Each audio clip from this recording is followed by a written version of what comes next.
Good morning. It's meet day.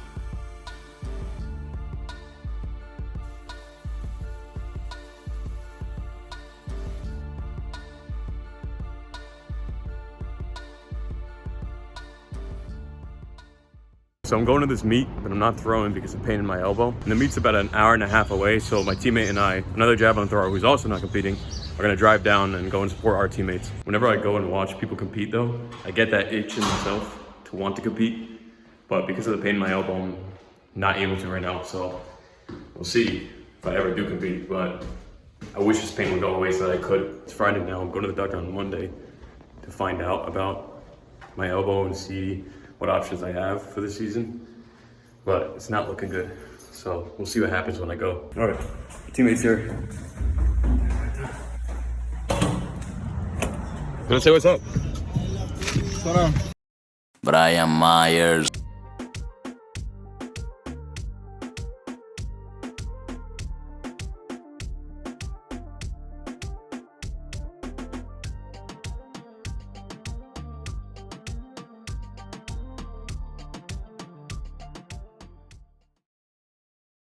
It's the day after our first outdoor meet. Some of my teammates did very well, some didn't do so well.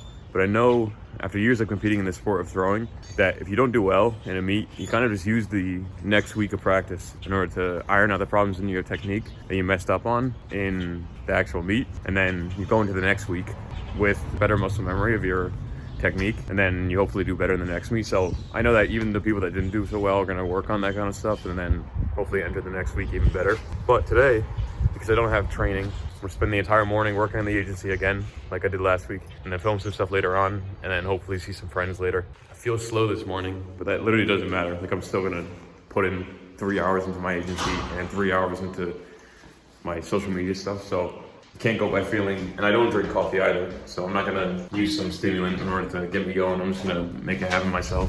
We'll get at it today. So last week I wrapped up the onboarding workflow, which meant finishing the welcome email and the onboarding form for clients so I could easily onboard them. This week I began working on the service delivery workflow, and that consisted of finishing the campaign optimization checklist, which is a tool that I'll use in order to go through every week and optimize the campaigns I'm running for a client with their ads. And then I also finished a performance benchmarks guide so that if clients ask what kind of performance they could see on the specific marketing platform that I'm using, then I can give them something to show for and then say like results may vary, of course. And then when it comes to reporting the results to the client, I'm going to be doing weekly reporting and then a bi-weekly performance report. So the weekly report is going to be an email, and I created an email template for that, just stating what went on this week, what changes I made, what kind of performance we're seeing, asking for approval on anything. And then the bi-weekly report will have more in-depth performance metrics, and that will allow you to see how a lot of things are doing across the board so that you can continue to see, are these services, my marketing services, worth it to me as a client? And especially as I build up to my paid offer, am I actually delivering the results that I promised to them? And then I actually went back and I changed up the branding a bit more. I made it better because I feel like the stuff that I made last week was way too simple. It could come off to a business as this person's not really trying, right? So I made the branding a bit better, but I'm not gonna show it yet. I'll show it when I make the agency public, and you can probably find out on my LinkedIn when I do so. Now, the bigger update here is how track's going. And this is because it's not going too well. It's not going too well because on Monday after I threw, I started to feel a lot of discomfort in my arm, lack of confidence in its strength, not necessarily pain. After my Wednesday lift, I started to feel so much discomfort that it essentially became pain. And I went to the trainer and we did some more stuff, but then I continued feeling more pain. And then that night when I went to bed, I could barely even fall asleep because any way that my arm was when I was laying down just didn't feel comfortable. I just felt this constant pain essentially. For that reason, I decided I wasn't going to compete on Friday at the meet yesterday. And it has led me to question my overall potential in javelin anymore. And while I did say in previous weeks that regardless of where I'm currently at, I don't care how low I am, I'm going to look all the way at the top and see what's possible. I know that because I have a damaged ligament, and damaged ligaments don't grow back. Ligaments are permanently damaged once they are torn in any way. They only scar over, and you can strengthen the areas around it, but that's really all you're gonna do. It's still gonna be permanently damaged. So I pulled out of the meet, and I'm going to the doctor on Monday to consider my options. It's not really looking great right now, but I'm not gonna jump to conclusions, but I think I already know my answer to whether I'm gonna continue being a D1 athlete or not. Now, a question I do have this week is, what's the balance between setting up the systems and structures for your business and actually beginning to sell through your business? I've realized that when you try to start a business or accomplish anything, it probably is going to take much longer than you really think it will. And this is because there are things that you're not yet aware of. So you can set ambitious timelines for everything, but if it's something as ambitious as starting a business or accomplishing something like writing some really cool software or AI, it's probably going to take much longer than you expect, which means you're going to have to work much harder in a shorter period of time to make it happen. And that has been the theme every week. Now, the difference between something like starting a business, knowledge work, and accomplishing something as an athlete, which is physical work, is that you can continue to put in hours into your computer and you'll continue to progress in what you're doing, but you can only put so much training into your body, right? Your body can only handle so much. So when it comes to accomplishing something as an athlete, like becoming a conference champion or a national champion or an Olympian, it's probably going to take even more time than you believe that you could use to start a business, for instance, knowledge work, because your body can only handle so much. So you really have to be patient with your training, and if you do set an ambitious goal, you might not be able to accomplish it within 1 year. It might take 2, 3, 4 years to accomplish. But another lesson that I've been thinking about is, if you do want to accomplish something in a shorter period of time, set up the conditions around you to make it as easy as possible to work towards that thing, right? So invest in quality food, get good sleep, buy books and read them, do recovery. And if you set up all these conditions such that it's easy to do everything that you need to do, you're probably going to accomplish something much faster. And a great lesson this week from Extreme Ownership by Jocko Willink and Leif Babin was the idea of everyone on your team believing in the overall goal.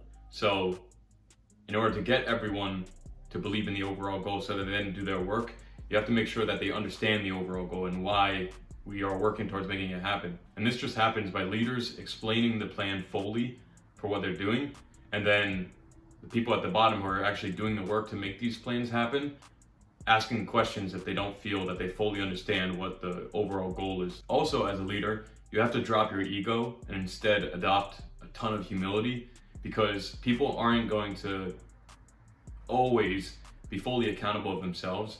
And so you have to, as the leader, be willing to take on the blame for things, but then guide everyone to do better. And this requires that you're humble about accepting blame for things, even if you know that you didn't do anything wrong, and yet still pushing your team in order to do better next time so that they don't fail again. And then a common problem within teams is that individual units within an overall organization will begin to compete with each other.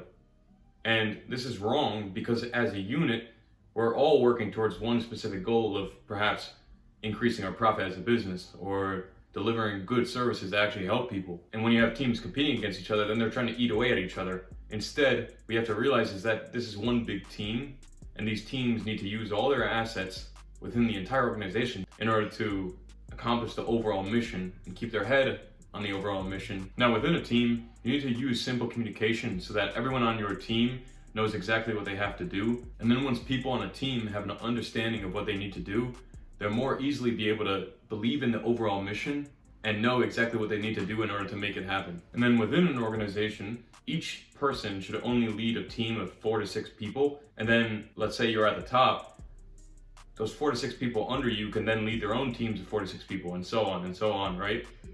And that will build an organization, because if you don't have a clear organization, then no one knows who they actually should be following or who is actually leading. And you'll have less belief in the overall goal in general, and you're probably not going to be as productive in working towards that overall goal if no one knows who's really leading the ship, right? And by only leading 4 to 6 people on one team, then the workers themselves who are actually doing the work at the bottom will be able to be led well by the leader who isn't spread thin, because he only has to account for 4 to 6 people. It's not that much. And then finally, you as an individual must look at your to-do list and pick out the most pressing item, the highest value item, and finish that first, and then go down the list. This is the idea of prioritize and execute in extreme ownership. And if everyone in your organization uses that idea of prioritizing the most important task first, getting that done, and then moving on to the next thing, then you're gonna have an organization of people who are only doing high value tasks. And as a result, your organization is gonna be driving extremely high value. Now, those are just a lot of lessons from Extreme Ownership, which has been an incredible book so far.